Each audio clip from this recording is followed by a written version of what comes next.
नमस्कार मित्रांनो. आज छत्रपती शाहू महाराजांच्या जयंतीनिमित्त सर्व भारतवासियांना कोटी कोटी शुभेच्छा. छत्रपती शाहू महाराज आपण जाणत आहोत की कोल्हापूर संस्थानाचे एक दृष्टे राजे म्हणून होऊन गेले. त्यांचा जन्म 26 जून 1874 रोजी झाला.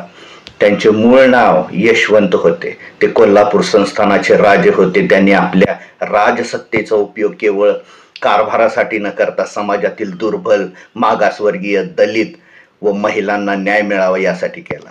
त्यामुळे त्यांना राजर्षी म्हणजेच राजा असूनही ऋषितुल्य असे गौरवाने संबोधले जाते. त्यांचे शिक्षण इंग्लंडमध्ये झाले. शिक्षणाच्या माध्यमातून समाजात बदल घडवता येतो हे त्यांची ठाम धारणा होती. त्यांनी शासन व्यवस्था, अर्थव्यवस्था, समाज सुधारणा आणि शिक्षण या सगळ्या क्षेत्रात सर्वसामान्य लोकांना केंद्रस्थानी ठेवून धोरणे राबवली. सर्व जातींना शिक्षण मिळावे यासाठी त्यांनी मोफत आणि सक्तीच्या शिक्षणाचे धोरण राबवले. त्यांनी दलित व मागासवर्गीय विद्यार्थ्यांसाठी शिष्यवृत्ती योजना चालू केली. त्यांनी विद्यार्थ्यांसाठी वसतिगृहे, ग्रंथालये आणि शाळा उभारल्या.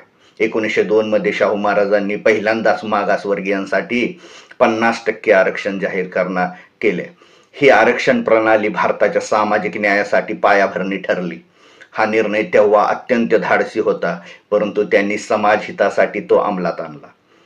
त्यांनी अस्पृश्य विद्यार्थ्यांना शाळांमध्ये प्रवेश मिळवून दिला. दलितांना सार्वजनिक विहिरी, मंदिरे, हॉटेल, प्रवास यामध्ये प्रवेश मिळवून दिला. त्यांनी सर्व धर्म समभाव आणि समता याची शिकवण दिली. त्यांनी स्त्रियांच्या शिक्षणाला चालना दिली.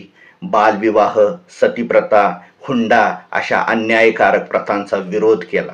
त्यांनी स्त्री पुरुष समानता यावर भर दिला. डॉक्टर बाबासाहेब आंबेडकरांनी स्वतः सांगितले आहे की जर शाहू महाराज नसते तर कदाचित मी शिक्षण घेऊ शकलो नसतो. शाहू महाराज हे बाबासाहेबांचे खरे मार्गदर्शक आणि समर्थक होते. त्यांच्या दूरदृष्टीमुळे समाजातील अनेक वंचित लोकांनी शिक्षण, रोजगार व सन्मान मिळवला. आज आपल्याला शाहू महाराजांकडून खूप काही शिकण्यासारखे आहे. प्रत्येक व्यक्तीला समान संधी मिळावी हाच खरा विकासाचा मार्ग आहे. शिक्षण हे फक्त परीक्षेपुरते नसावे, तर ते समाज घडवण्यासाठी असावे. आपण जातीपातीच्या पलीकडे जाऊन माणूस म्हणून माणसाला बघायला शिकले पाहिजे.